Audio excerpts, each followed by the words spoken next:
Welcome to another episode of My Duke and I. Hello, Anita. Hello, Denise. And hello to all our friends out there. Denise, what are we discussing today? Today, we're going to be discussing Harry and Meghan's new Instagram account, its importance, as well as the pros and cons of social media. We're also going to be discussing Camfed, karma, heads together, mental health, Harry and his father's Netflix movie that they saw, the renovation and history behind Frogmore Cottage, as well as thanking the organizations of the fundraiser of the impending birth of baby Sussex. So, Harry and Meghan's much anticipated Instagram account was finally launched. It's called Royal Sussex, and it was launched on Tuesday, and it took 5 hours and 45 minutes to reach 1 million followers. This was really unprecedented. Oh my goodness. Yes. Well, I think as we speak now, it's already, up to 4.4 million. Yes. Less than a week. And what is interesting here is that the previous record holder was 11 hours. So they're officially part of the Guinness Book of World Records. Wow, that's really exciting. It's amazing. But you know what? I'm not surprised because this couple, they're loved by so many people worldwide. Absolutely. I'm not shocked at all. So their first post welcomed all their followers to Instagram. The world was really, really excited about that. Now, yes, we're excited that she now has her account because, her experience at Kensington Palace Twitter page was really brutal. Can you share some background knowledge as to Meghan's experience at Kensington Palace Twitter page? Well, I think Kensington Palace account was really, really poorly managed and proved to be extremely negative for Meghan. Kensington Palace account was supposed to have been for Harry, Meghan, William, and Kate. Before Harry and Meghan got married, it was shared by Harry, William, and Kate, along with their royal foundation. And what I found really, really sad is that a lot of trolls went out there, and based on the negative information that the tabloids put out there, these trolls took it a step further and started spewing a lot of hate, a lot of racist comments about Meghan on these accounts.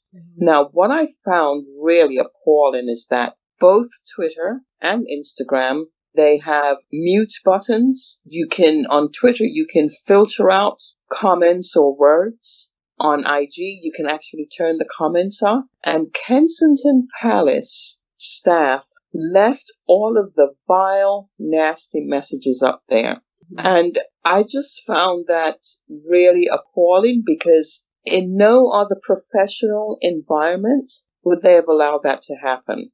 Now, I can understand somebody doing that on their own personal account, but Kensington Palace account is viewed by people from all over the world. And imagine allowing this type of abuse to continue on their page. I just found it really revolting. And I know myself and many others prayed and hoped that the day would come that Harry and Meghan would have an account that was separate from Kensington Palace. Because I feel like Kensington Palace actually enabled the abusers to continue by not turning off their comments or muting. For me, that was a sign that says, you know what, we're okay with this. And interestingly, now that Harry and Meghan has left Kensington Palace Twitter account, what we're seeing now, there's regulation at that account because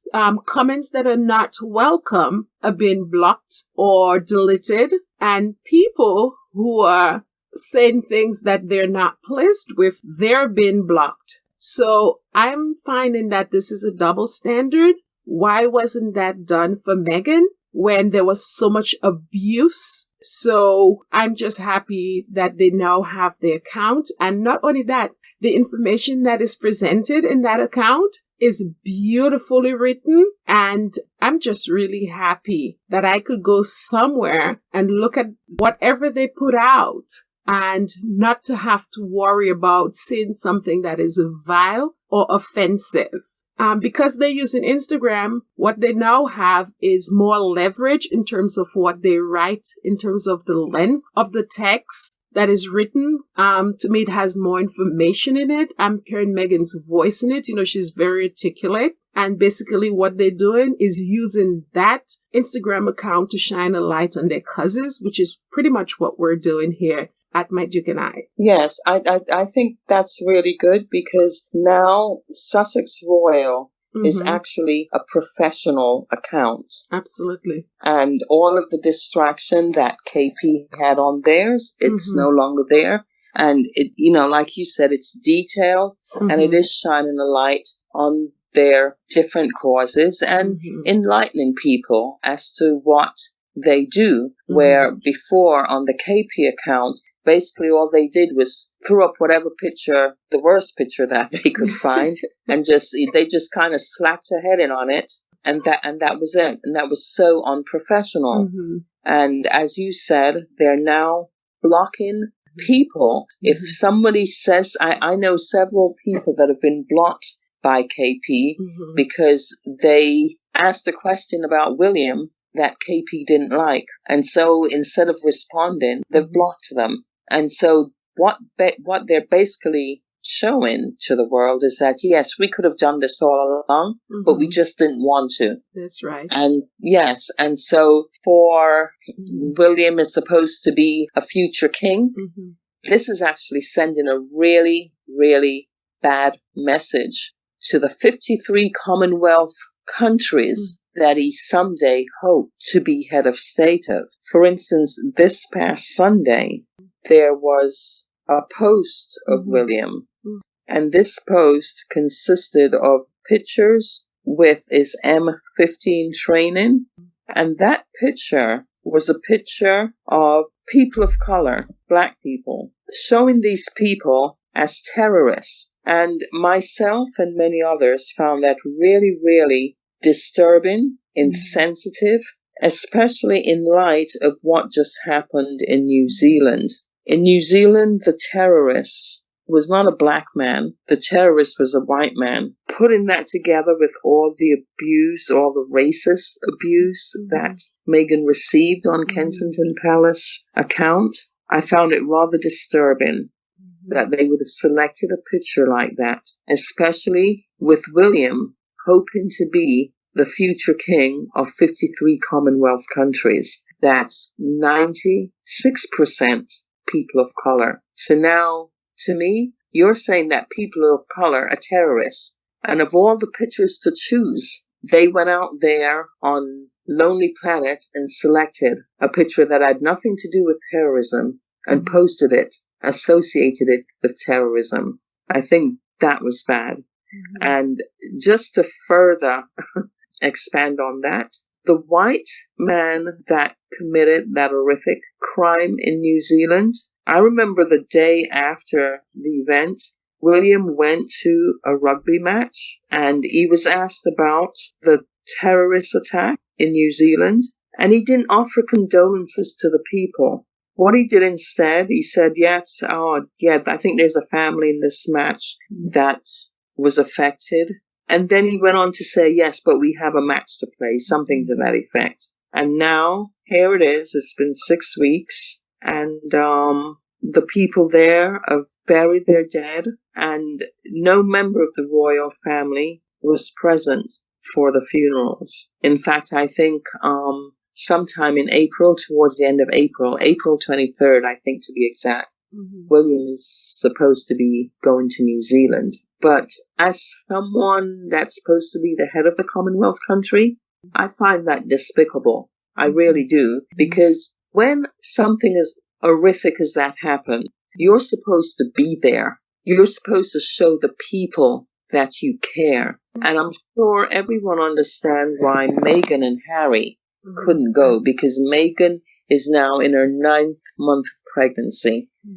And there's no way she could travel on a plane at this time. It's physically impossible. However, they did go to New Zealand House in London, and they signed the book of condolences and laid flowers. But William, in my opinion, has no excuse for not have gotten on that plane. Let me just remind our listeners that New Zealand is a Commonwealth country. Hence, we're talking about William having to be in New Zealand. You know, based on what I've read, there's a lot of outrage about the lack of presence of a representative from the British monarchy. People are calling for the ties between the monarchy and New Zealand to be severed. So there's a lot of outrage because during the time of their mourning, they needed some type of representation from the monarchy. They needed to see somebody there saying that we support you, we're here if you need us, and there was no one to be found. Yeah, the rugby game that William went to was not necessary. I felt like where he should have been is in New Zealand, and Prince Charles could not be there. He was obviously in the Caribbean, and as you said, Meghan is heavily pregnant, and there's no way she could have been there. So the only person that was available was William, and he should have taken a plane right away and start speaking to the people, or just showing that he cares about the people of New Zealand, as New Zealand is part of the Commonwealth nations. Yeah, I totally agree with you. He should have gotten on that plane, because you know what? It's in your hour of grief that you really need to have someone there to console you. Now, the leader of New Zealand, Jacinda Ardern, she's been awesome. She's become a world leader in teaching people how to bring a nation together in their time of need. She just did a phenomenal job. She went out there and she united her country. They cried together. They mourned together. They, you know, and it was just such an awesome thing to watch. And within days after, she called for the ban on assault weapons. And so as a leader, not only did she lead her own country, but she taught other leaders in the world how to behave and how to bring their country together in time of such an horrific crisis. But William, on the other hand, he's supposed to be third in line for the throne. His grandmother is now queen. His father will be king. And then he's supposed to fill that shoes next. And in my opinion, he failed miserably.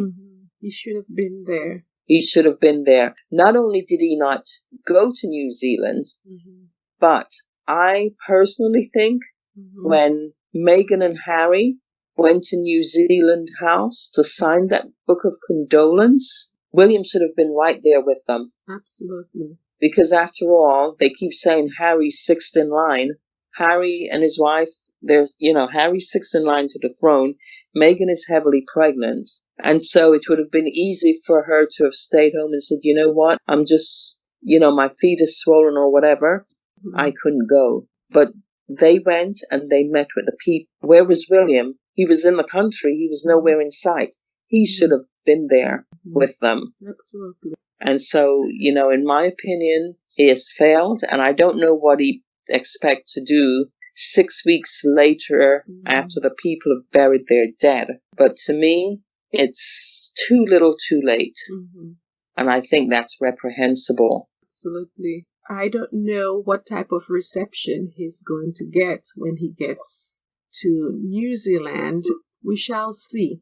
Time will tell. Absolutely. So there's a huge fundraiser taking place right now by all of Meghan's fans. So obviously Meghan and Harry noticed, and they suggested a couple of organizations to donate to. So here's one that I particularly have an affinity to, given that I'm an educator. So the Lunchbox Fund is an organization in Africa. What they do is provide children with a lunch. And I just like this one in particular because I feel like a lot of the times when kids go to school hungry, their brains tend to focus on their hunger, on their stomach, as opposed to the learning at hand. So, whatever people can give to this organization, what they're doing is helping a child to learn, because education is the key. I feel like it is what opens all doors, especially for minority children, especially for these children that are on the margin of society. Most of them are forgotten children. They're impoverished. This couldn't have been a better organization to choose. And the cause here to me makes a lot of sense. To me, it's just phenomenal. Yeah, it is amazing. And I was also happy. Not only did they put these organizations out there, but they also thanked all of the people that organized the baby shower and thanked all of their fans for being so generous in giving. So I think that acknowledgement meant so much. I know personally it meant quite a bit to me because, I think I've given to like 4 of these places already, and it's just such a great feeling to give. Yeah. So the other one, the little village HQ, that was one that I actually gave to this week. What I've been trying to do is each weekend give to an organization. The first weekend I went overboard and I think I gave to 3. This weekend I gave to 1, and next weekend I'll give to another. You've been giving, but that's a great thing. And so that's pretty much what we've been doing. And I've given to 2 that we talked about our previous episode. We talked about SmartWorks. I know I saw you give to that, and Camfed, which is what we're going to be talking about later. So the Little Village HQ, it's that one I think is based in the UK, where you're given diapers and toys and equipment for babies to the age of 5. It's like what we call in America almost like a food bank, where you can give stuff. And I know some people, what they did, I think they ordered from Amazon and it was shipped there, or you can give money and they could use it to buy. The other place was a charity from California, where Megan is from. And I thought that was really sweet. A nice shout out to her home country to let them know that she has not forgotten them. And, she's there with them. So Baby to Baby is the US-based nonprofit organization that provides children that are living in poverty between the ages of 0 and 12. They provide clothing and all the necessities that they need: diapers, clothing, and equipment, just a bunch of things. Some of these kids actually live in homeless shelters. They're from homes that experience domestic abuse, or they're in the foster care, or they've been in the hospital, and for whatever reason their parents can't afford things. Some of them are also in schools that are just poorly funded. So this Baby to Baby program in the US provides for these children in need, and they're just the children from all walks of society that for whatever reason they're caught up in an unfortunate situation. So I think it was really nice and a good shout out to the US and especially to California that yes, Megan is thinking about everyone. Not just the people in Africa, not just the people in UK, but the people over on this side of the pond. And I'd like to just say one extra thing to our listeners. Perhaps you live in a country where we may not have donated to, or you may not even have these charities. And I think if you're adventurous enough and you think you would like to start one of these charities, something similar in your home community, I think it's quite easy to start. I think maybe just get in touch with your local social service department and speak to them, then get in touch with one of these organizations that could actually provide a template for startup. And, you could also do something like that in your area so that children, especially the children, could benefit. So yes, I urge everyone to not just be a hashtag, as Megan would say, but to do something. And especially if you're, retired or you're in between jobs and you're looking for something to do, I think this spirit of giving is like, it's just wonderful. It's an awesome feeling when you've given. The old saying, it's better to give than to receive.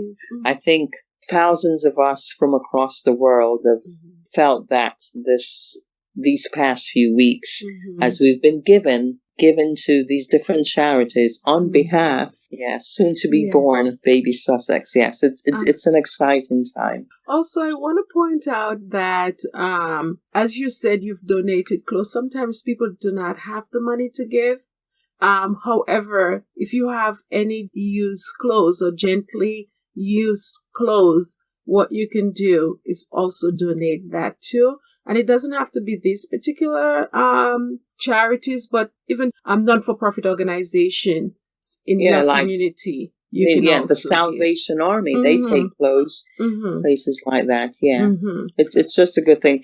And if you don't have that and you have an hour or two on your hands, you can give time. That's right. So those are all ways that you can give back to your community. As Megan said, do something, not just talk about the problem, act on the problem, do something about it. Yes. Let's talk about Camfed. So Camfed is a non-for-profit organization, an international organization that was established in 1993. And what it does, it serves countries in sub-Saharan Africa, such as Zimbabwe, Zambia, Ghana, Tanzania, Malawi. All of these countries that I just mentioned, except Zimbabwe, are members of the Commonwealth Nations, and they are part of the Queen's Commonwealth Trust that Harry is president and Meghan is vice president of. So, Denise, tell us more about how Camfed works. Okay, so Camfed tackles the inequality and poverty that young girls go through. It's a way of supporting them to go to school, and in supporting them, it's actually paying their tuition for a year at a time. And as we know, or we may not have known this before, Megan explained that when you educate a girl, that girl is being empowered because that little girl will grow up to be a woman. That woman will eventually become a wife and a mother, yes? And that education will be passed on to her children. It will also be passed on to her community because oftentimes a mom will serve in the school that her child go to, or even in her church as a Sunday school teacher or a helper. And so when you support a girl, you're actually empowering them to be leaders in their community. You're empowering them to help make decisions that not only affect their own personal lives and that of their children or family members, but also the community, eventually the nation. So it's very important to help to make sure that these girls are empowered. And I think since it's in Camfed's inception, it has made it possible for 2.6 million students to attend primary and secondary school. Now, more than 5 million children have benefited from this organization by improving their learning environment. Camfed also believes that when girls are educated, mortality decreases, as well as the number of families in poverty. So additionally, girls in their communities and in the country, thus accelerating the economic development. And so many of them believe that by partnering with communities to unlock their potential, leadership groups of girls and women are beginning to they're beginning to have a ripple effect in sustainable and sociable way to address a lot of the problems, not just in their community or in their country, but also in the world. And so I think this is important. And as you said at the beginning, Anita, that education is the key. It unlocks many, many doors. And I've met people in my walks of life who came from the most poverty-stricken area, and now they're a big leader. I remember a little boy that I actually taught in Sunday school. He had lost both his parents. The little boy was from, I think, Nigeria. He had lost both his parents. He was an orphan, and he was begging on the streets. And oftentimes he would go to the little school that he went to with no shoes on his feet. And some family took him in and provided him with what he needed to go to school. And that little boy wound up, he got a scholarship or something to come over to the U.S. And he kept excelling. Until he became a somebody, for lack of a better word. He became a professional, So I think so education is definitely important, because when you've given someone a good education, you're not just giving them a handout, or you're not just giving them fish. You're teaching them how. And once they have that locked in their brain, no one can take that away from them.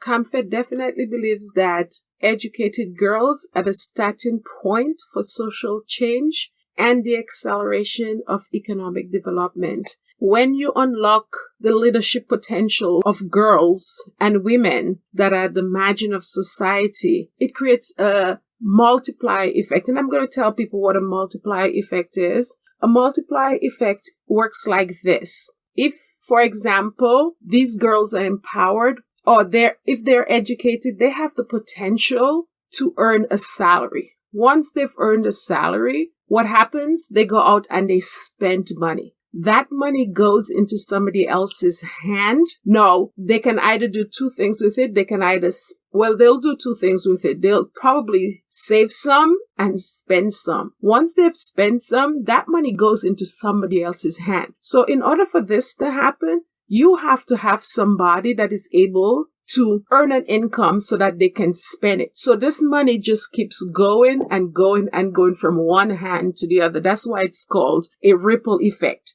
If these women are not educated, the potential of them earning an income is very low. So what we want to do is to educate these women, these girls, so that they can go out there and, earn a salary, so you can have this ripple effect going. So this is what they're talking about. In economics, they talk about this multiply effect. And this multiply effect is looking at how many times these monies have changed hand.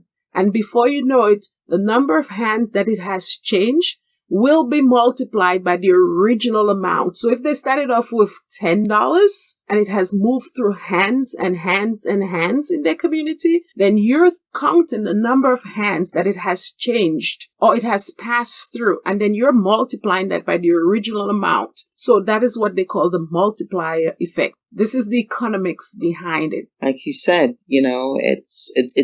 it's really, in simple terms, a ripple effect. Absolutely. Speaking of that ripple effect that you just talked about, so CAMA is an alumni association of Camfed, whose members are the young girls who are now women. And these women have become teachers, business owners, lawyers, doctors, and some of them are even political leaders. And so what they're doing is using their education to benefit others in their communities. What they're doing is breaking the cycle of poverty in their communities. And literally, they're not forgetting where they came from. They're sort of like, okay, yes, these young girls are educated, but there are not too many opportunities in their community. So how can we use the opportunities that we've been given to give back? And that is what Megan is all about, which that makes me like this organization, is giving back. And they've been there. So they do understand the experience. They do understand the barriers and the difference that they can make because somebody made a difference in their life. And so what they do, they go back and they support these young girls. They provide them with business loans, a whole host of support that they're giving these girls. So that's pretty much what Kama is doing. So, yeah, I think it's really nice that these young ladies that were given an opportunity, they have gone back into the community. And I'm sure some of them back into the schools from where they started to help to educate the girls that are now there. So it's like a circle, the circle of life. Absolutely. They keep giving. So, that's really wonderful. Speaking of vulnerable young girls, last week, the Duke of Sussex visited the YMCA in the UK to talk about mental health with young people and organizations that actually support them. During that visit, the Duke of Sussex learned more about how the YMCA is providing vital support to the young residents in the centre and others in the area.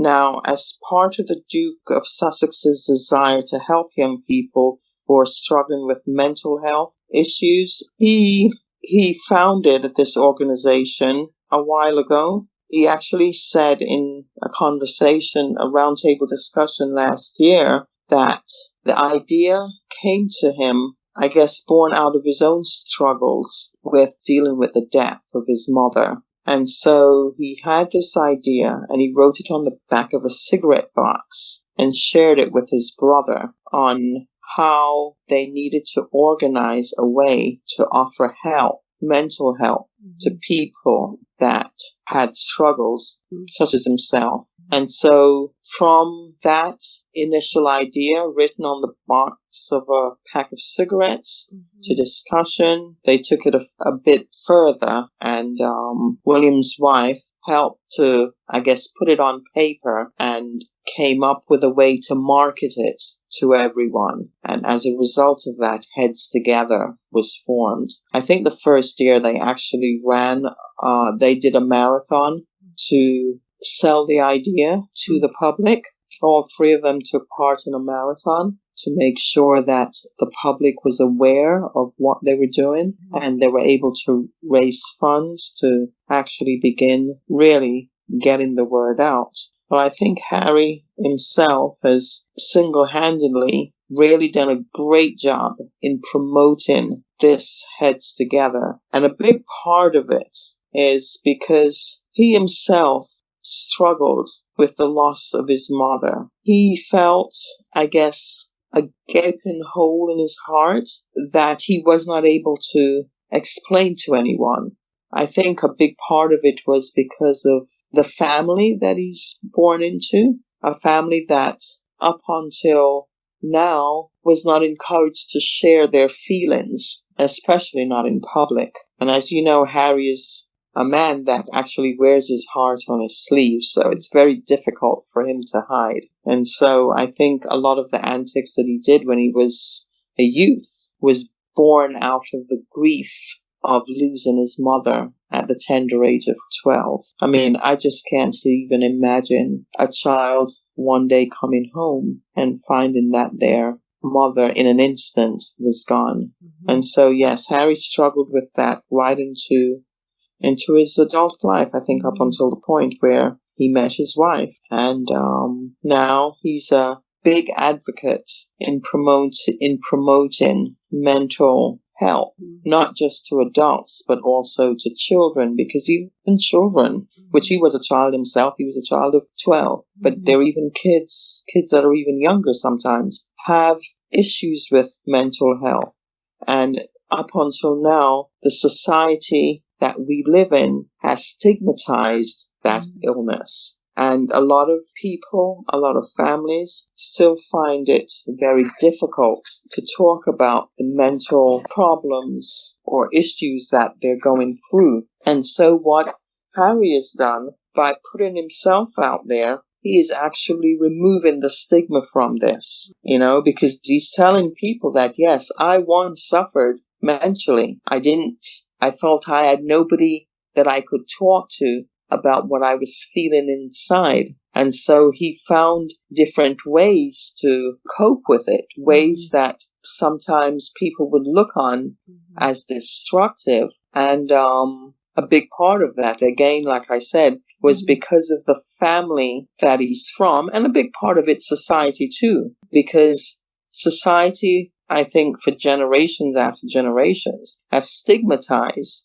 mental illness. And I think I find that really, it's not funny, but it's kind of sad, because when your body ache, you go to a doctor. When you feel physical pain, you actually go to a doctor. If your finger hurts, if your head hurts, you take something. But sometimes the pain you're feeling, it's not, because it's not considered a physical pain, people tend to disregard it, or they look down upon it. And I think up until now, where more and more it's coming out, mental illness can also lead to physical illness. A lot of the times people are ailing, and sometimes they can't even tell what exactly is wrong with them.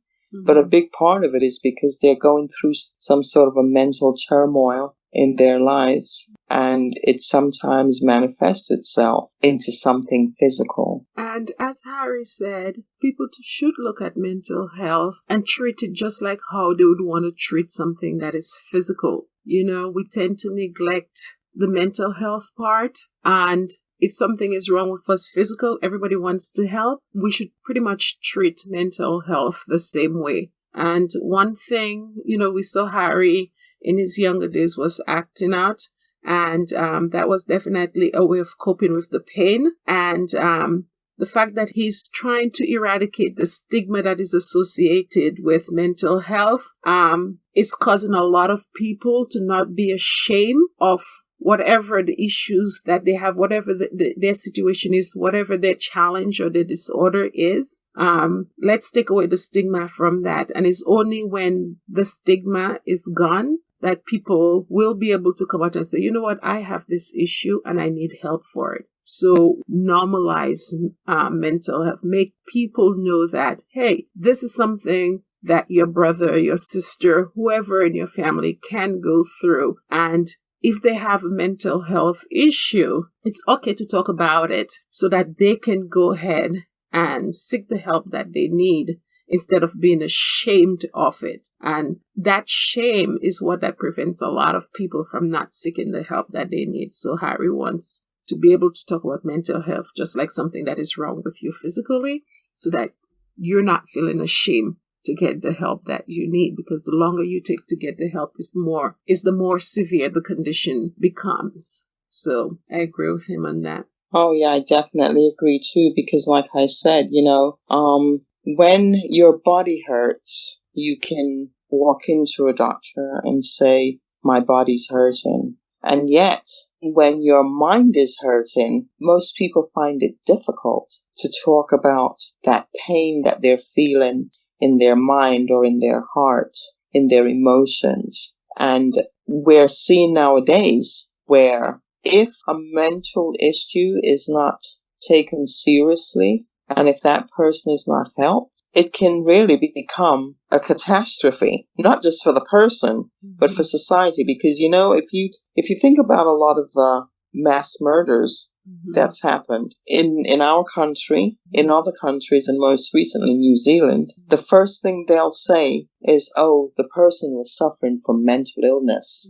Think about it. The number of lives that's taken by one person suffering from a mental illness. Think about if that person had gotten help, or if society hadn't stigmatized the problem. And it's only after the fact that this one person have taken, whether it's 10, 20, 30, 40, 50 other lives, that as a society we pay attention and said, oh yeah, that guy was suffering from mental illness. And so I think the Duke of Sussex is really a genius, because he recognized this problem and he actually has taken the steps to do something about it, to help people that have gone through this. In this case, it was the children, but even the Invictus Games that he started. So many lives have been saved through those games, because people come back from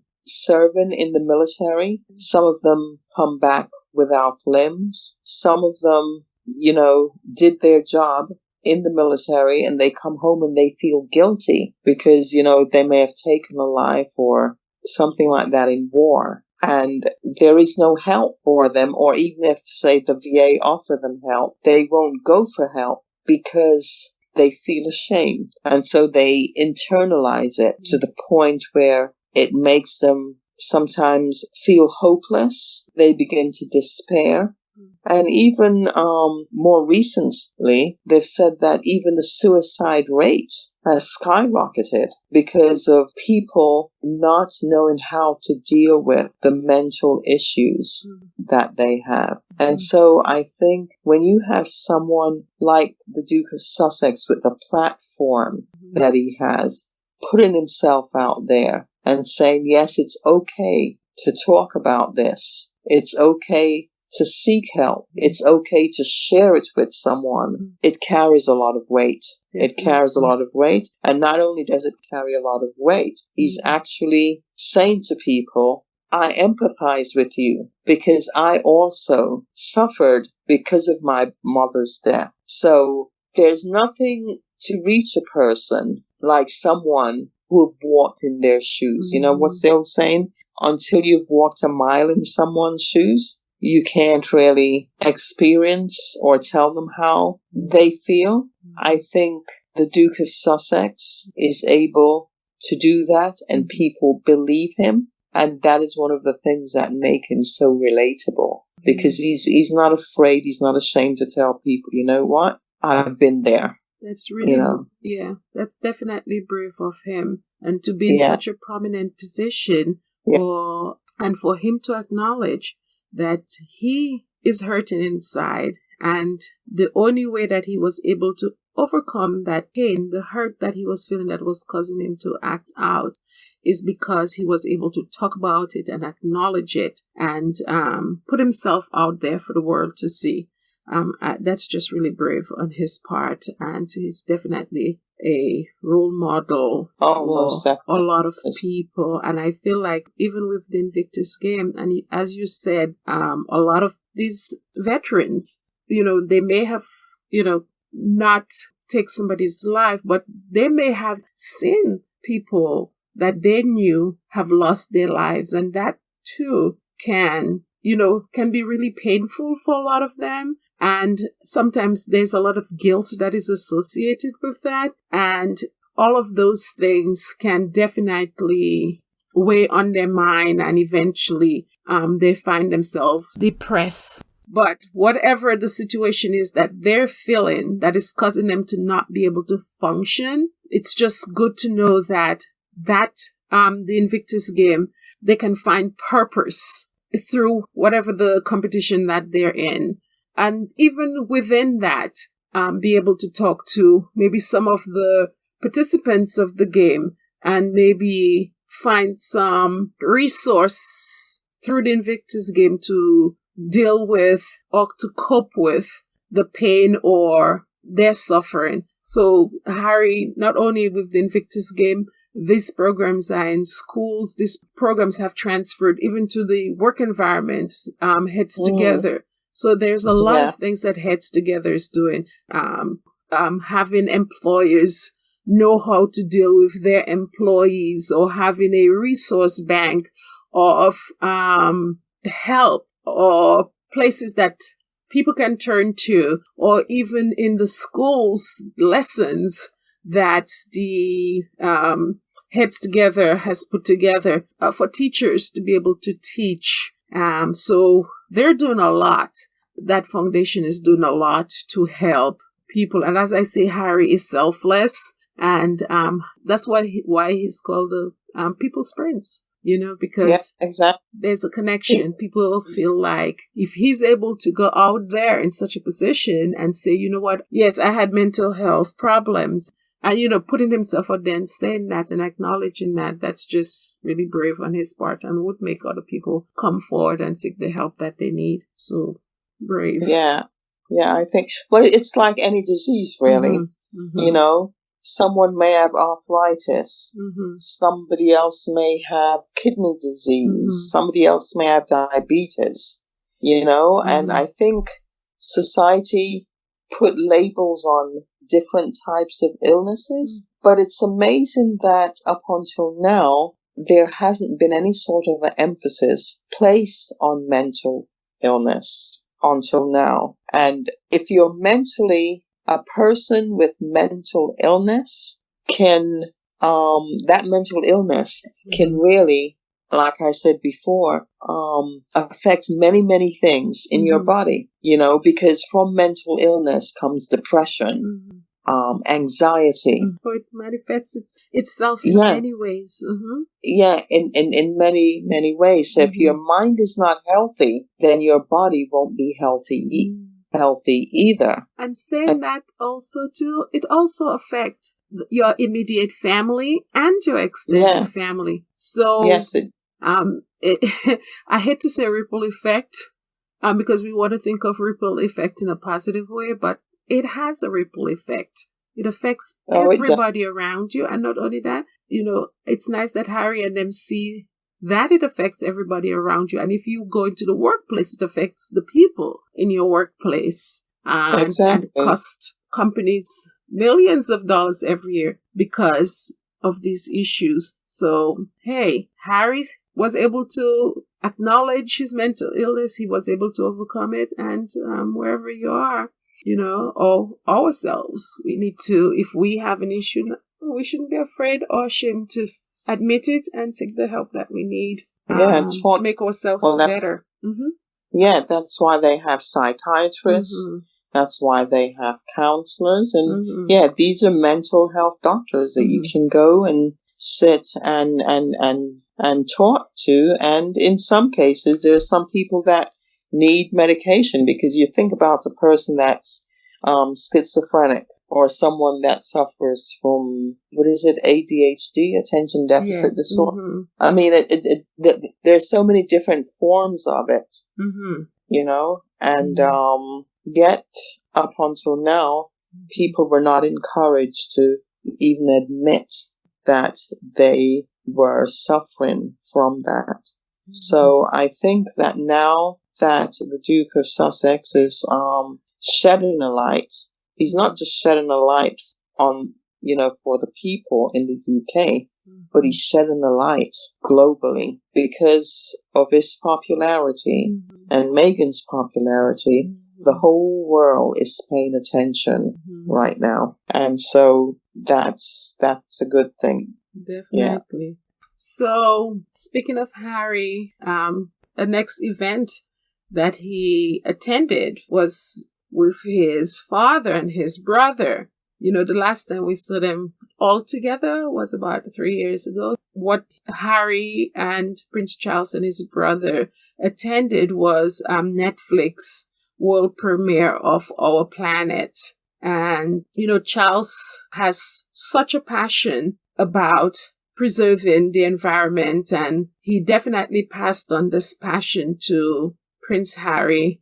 By the way, Prince Harry is the president of the African Parks, and he's the patron of the rhino conservation in Botswana. And we've seen a lot of videos with Harry on the ground, whether it's tending to or tagging these rhinos. So we've seen him in action a lot. And even with the Queen's Commonwealth canopy, the whole planting of the trees that we talked about the last time, saving the forests across the Commonwealth nations. So that series was definitely right up Harry's alley. I don't know if that's an appropriate way to say it, but he's so involved. He's definitely passionate about it. By the way, that film, it's definitely breathtaking, and it just reminds us of how delicate and the type of balance that we have to make sure that is maintained in our environment, or else, if we don't take care of the environment, we're not leaving anything for the future generation. As the guy who narrated the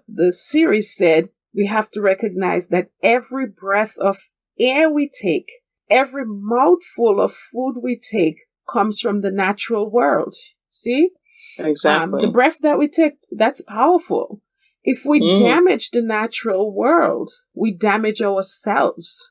We are one coherent ecosystem. It's not just a question of beauty, of interest, or wonder. The essential ingredient, the essential part of human life is a healthy planet. I have goosebumps saying that because I understand this concept. Yeah.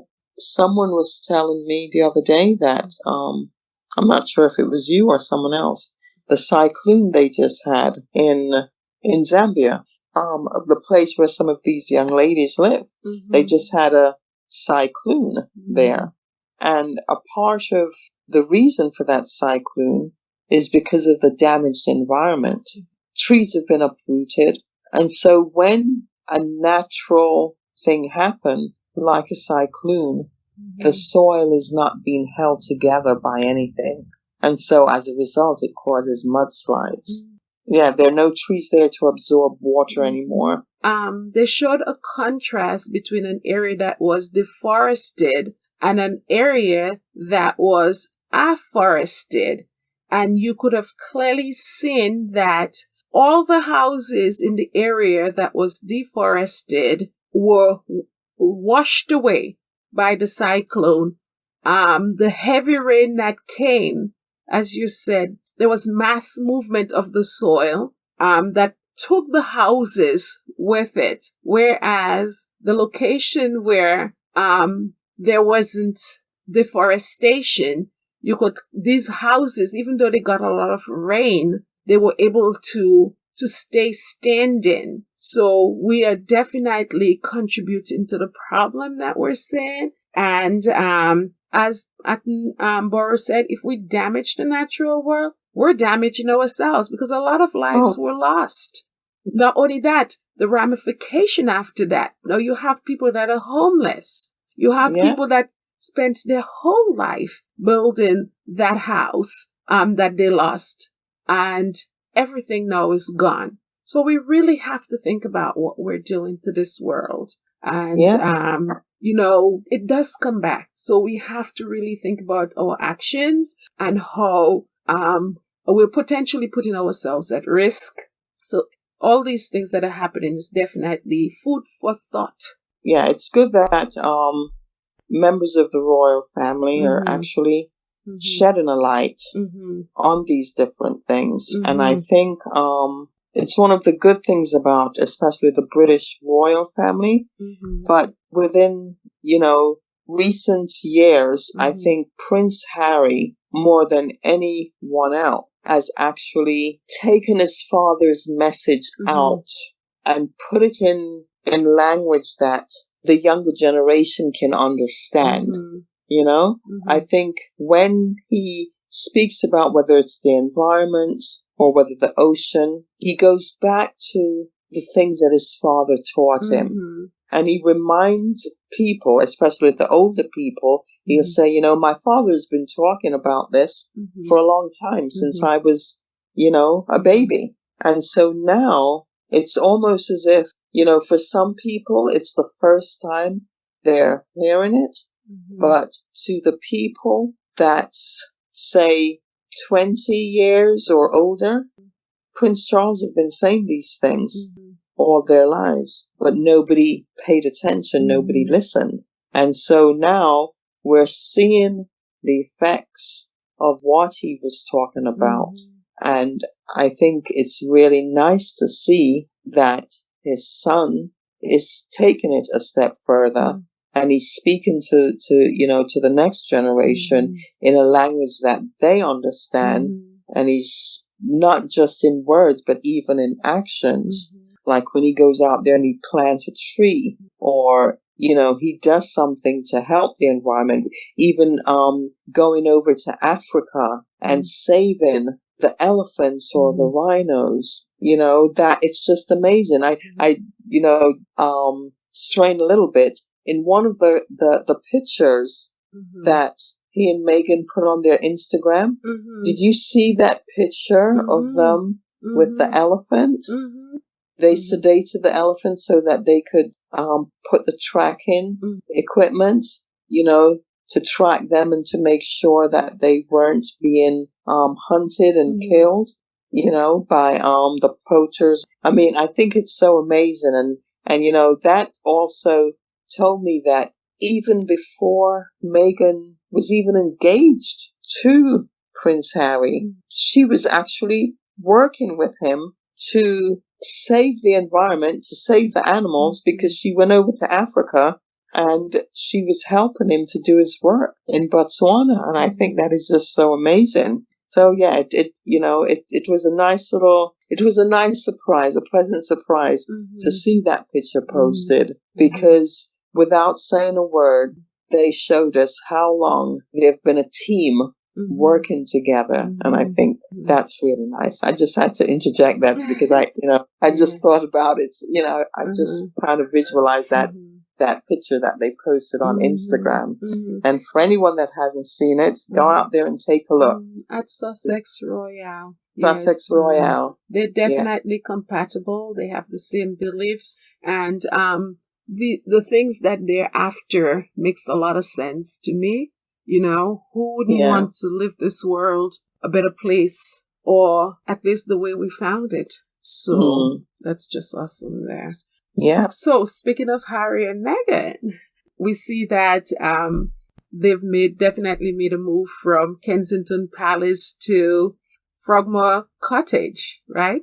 Yes, they're now in their new home, their new recently renovated home. I think I'm so very happy for them. Absolutely. I'm very, very happy for them that they are now in a place that they've actually created together.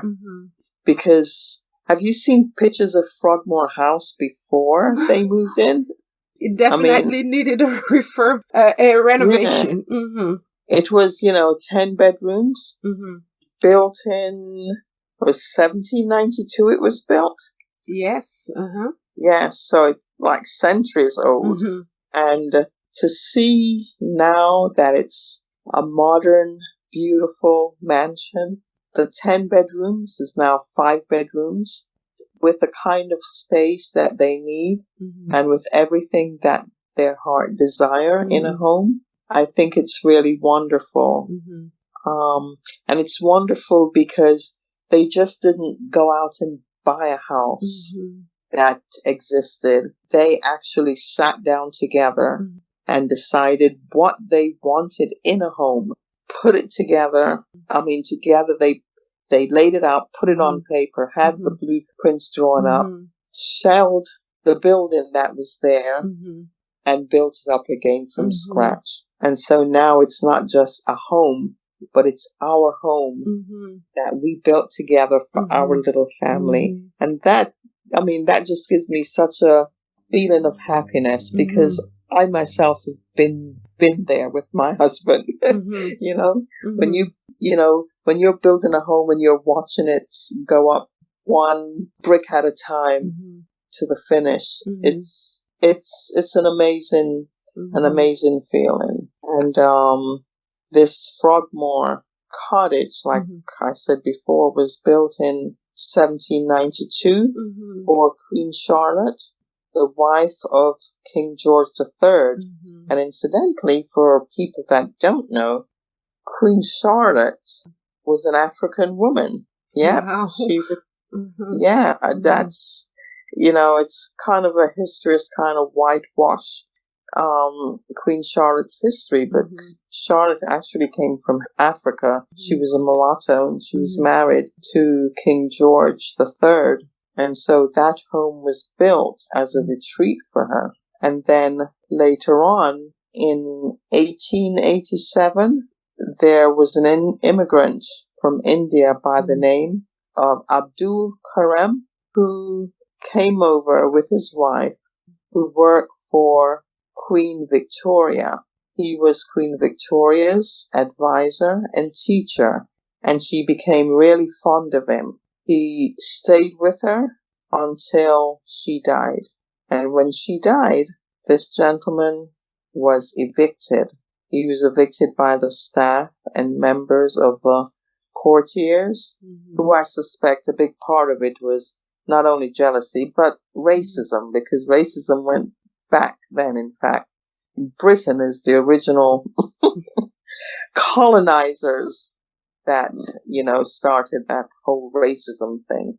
But anyway, this gentleman was deported or sent back to India with his wife. And after he left back in 1893, the cottage was renovated, and the next famous residence was refugees from Russia. And so I think that was like in 1925, King George V allowed the refugee, the Grand Duchess Zina Alexandria Novana. Alexandrovna. Oh, you sound Russian. Alexandrovna. Yeah, Alexandr. Well, I'll let you say it. Yeah, a relative of Tsar Nicholas the First, who was murdered along with his immediate family. They took refuge at Frogmore Cottage with her family. The Grand Duchess had no money when she fled Russia, and so the house was quite neglected, and they had no money to fix it. Well, after these Russian royals departed, Frogmore Cottage was divided into several apartments, and it was used up until a year ago. It was a place to house staff. And so once Harry and Meghan was gifted it by the Queen, they decided that they would tear it down to the bare shell and rebuild it again, make it a home that was now fit for the people's King and Queen of Hearts. Definitely. Yeah. And so that's where, they're going to welcome our baby Sussex. Yes, definitely. And there'll be ample space. Yeah, so that's awesome. They're just an amazing couple, and, their love is just spread and made so many happy. It's like it's radiated all over the place. Yes. And look at us, the baby shower, thousands of people that have never met each other. We look forward to Sunday to attend a baby shower for baby Sussex. Yes, it's amazing. So it's definitely amazing because everything that we talked about is because of Harry and Meghan. And it's just, an honor to be able to shine a light on such positive things that this couple is doing that is making the world a better place. So I cannot say how honored I am to be able to shine a light on these causes that is so near and dear to Meghan and Harry's heart. And it's just a privilege to be able to let the world know exactly what they're doing and how we can help and help our world at the same time on all of their causes. So that's twofold there. Yes, I feel the same. And I think one of the things that, on behalf of both of us, I'd like to say a big thank you to the organizers of Global Sussex Baby Shower. Freeper's name have been out there a lot as the leader of this Sussex Baby Shower. I think, the organizers have done a really great job in organizing this whole event and making it a global movement. Absolutely. Bringing all of us on board. So, yes, I would say on behalf of my Duke and I podcast, we just want to say thank you. And for all the people that have given, a gigantic thank you, because so many people are being helped. As a result. Yeah, as a result of this, we've taken a page out of Harry and Meghan's book, and we're giving back. Absolutely. In so many ways, and I think because of their love, we're all spreading love. That's right. Yeah, and I feel like even as a fan of the Duke and Duchess of Sussex, now I feel like we're a family. Even though we've all never met each other, but online, they've been able to bring this whole community of followers together, from different countries, different walks of life, different races. This is just a beautiful thing, and we're growing and getting stronger. The fandom every day. Yeah. And I'm just happy to see everything that we're pretty much saying here is exactly what they said on their Instagram page. So I feel like we're on the right track. I just want to thank everybody that is listening, that is giving us feedback, that is following us. Remember, if you want to hear something, if you have a question, you could either tweet us at mydukeandI1, or you could go to mydukeandi.com and just leave us a comment, or leave us the question that is burning on your mind, or the topic that you would like us to talk about. Once again, thank you for listening. Yes, thank you so much. And I hope that we've been able to answer questions that you may have had, and address, a few things that may have been of concern to you. On this note, I will say, have a great week. Adieu until we meet again. Oh, yes. Thank you for listening.